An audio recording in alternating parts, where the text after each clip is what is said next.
Today we are having a glimpse in a wonderful garden. At first sight it looks like a nice German garden with different styles of outdoor enclosures and within different species of herpetofauna that are also found in Germany.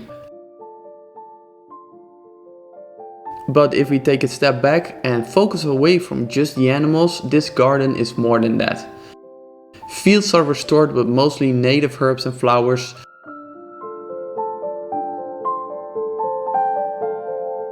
Strategically placed natural structures are used to provide refuge and habitat for all the flora and fauna that can be found in the region.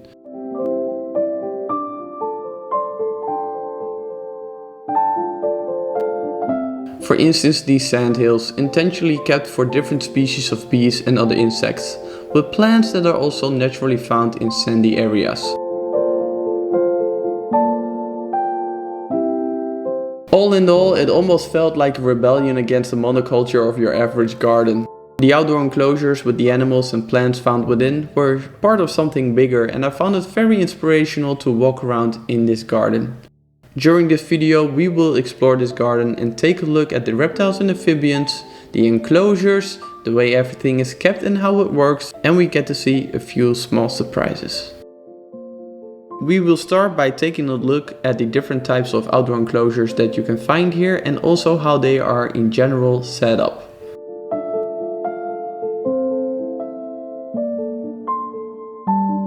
To start, a foundation of concrete blocks cemented together was used, sometimes raised above the ground but always going 40 to 90 centimeters into the ground depending on the species kept within.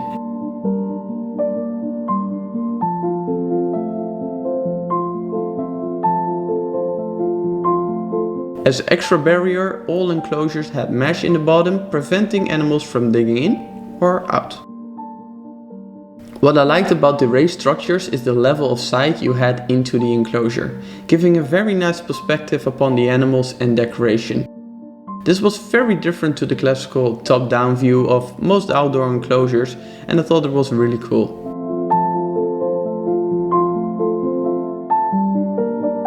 Most of the open-top enclosures had a glass wall in aluminium frames, and there were also borders and edges hanging over to prevent animals from climbing out. This type was used for the amphibians and some lizards.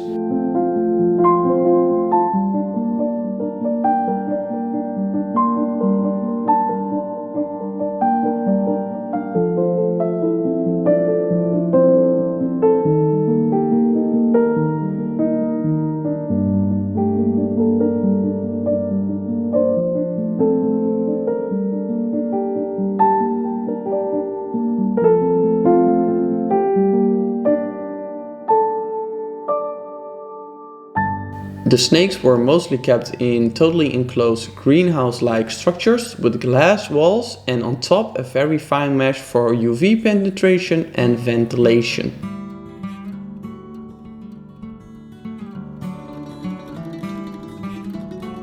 Almost every enclosure had a small prefab pond.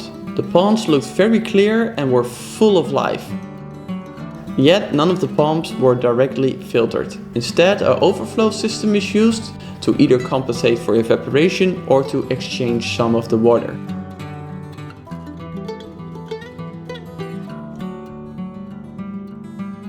This system can be turned on manually via a system with hoses underneath the ground that can be connected to a water line. There were a few of these posts along the garden, and this way one could easily manage what ponds and how much was filled or replaced.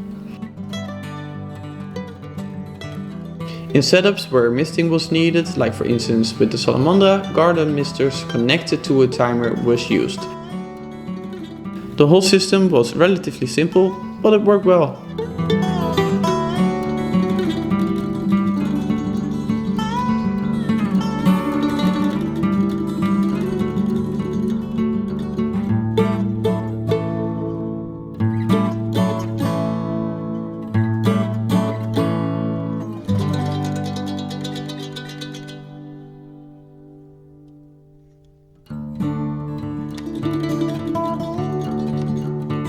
The outdoor enclosures that did not have a filled pond were those with the Vipera aspis and the Vipera berus. These are both species also found in Germany and do very well in these conditions. Here the installed ponds were drained and filled up with rock rubble to create even more spaces to hide and potentially hibernate.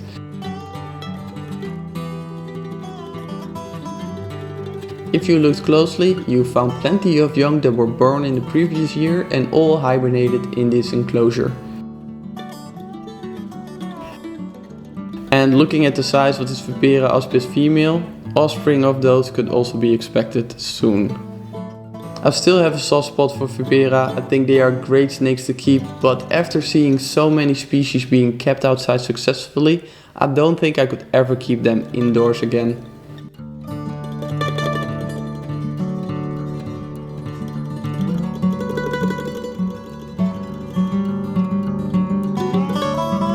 The owner of this beautiful garden keeps no animals indoors unless it's needed for their health or for educational purposes, so every animal lives outdoors year round. So all the enclosures had, depending on the species, several areas where they could hide and hibernate. One method often used is the deployment of several barrels filled with rubble and leaves dug into the ground. For this to work, you gotta make sure that no excess water is getting in, so make sure you use a lid and preferably use a pipe or some other way for these animals to actually enter the barrel and go hibernate.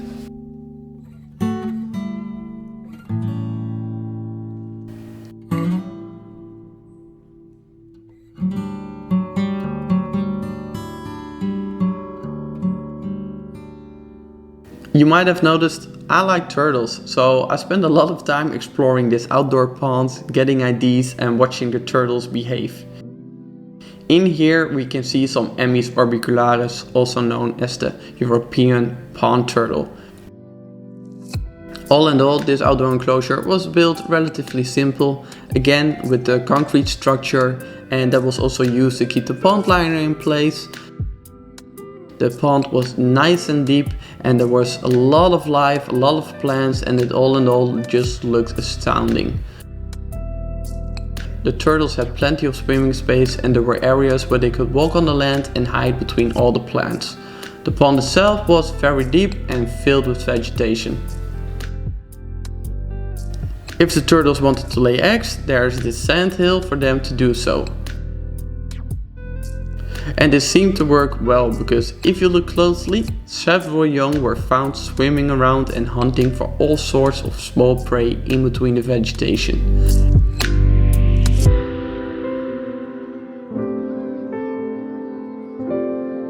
And the coolest is, none of these turtles were actually hatched in an incubator. No, all of these hatched inside this enclosure.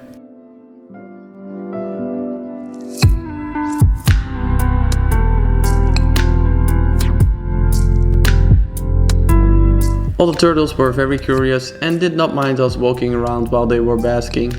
And one even came out to check the GoPro and see if it could be food.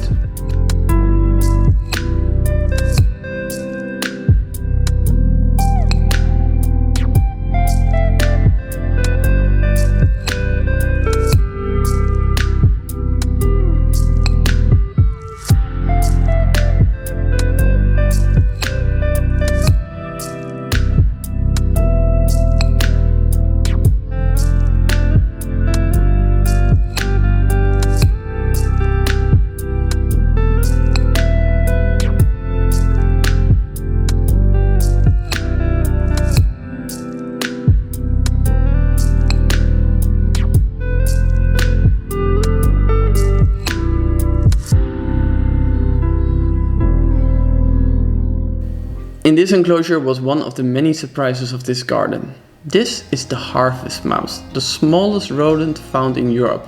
Adults normally weigh no more than 4 grams, and this is till now the most natural setup I have ever seen for this species. The enclosure was filled up with big reeds standing in a pond, recreating one of the species' favorite natural habitats. And if you looked in between these reeds, you could find the characteristic nests that the mouse built way above the ground. Often build new nests in different locations, for instance after raising a new litter of young.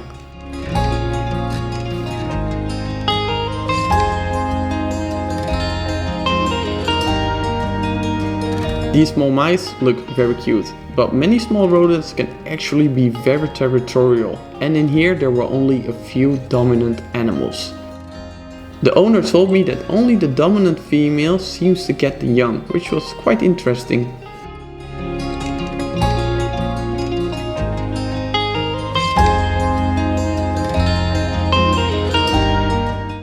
Okay, let's get back to the reptiles. This is another interesting and actually quite impressive structure, housing a small group of Natrix and Elaphe longissimus. Not only does this structure look very interesting with the wood frame, the glass walls and the fine mesh top, it was actually built around a small tree, allowing for plenty of climbing options for the snakes. As you can see, also the Natrix made great use of this elevated space.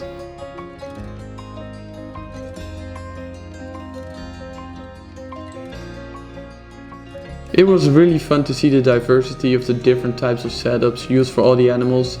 Normally I like everything the same, but in this case it really worked.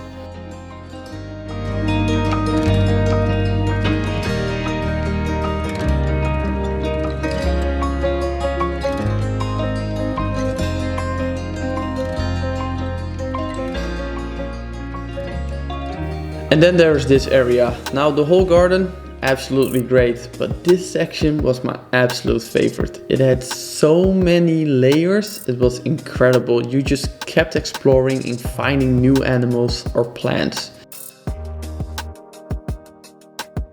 In here a natural bog was recreated and it was filled with different species of Drosera, the sundews, live sphagnum, more vegetation naturally found in bogs.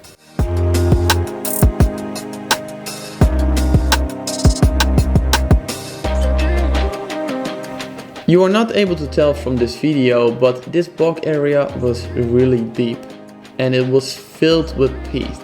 Now underneath there was a drainage layer constructed by simply placing barrels upside down. But the only thing you could see was all the nice plants, the thick layer of peat and a line of pond liner keeping in the water.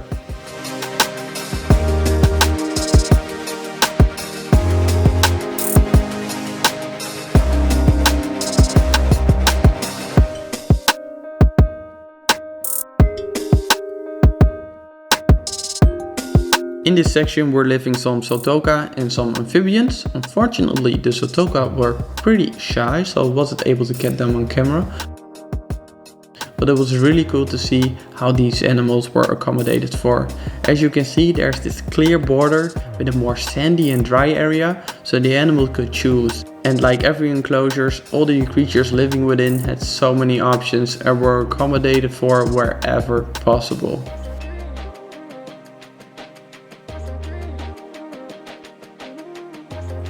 For everybody that stayed to the end, I hope you enjoyed it. I hope you found something interesting and maybe learned something from it.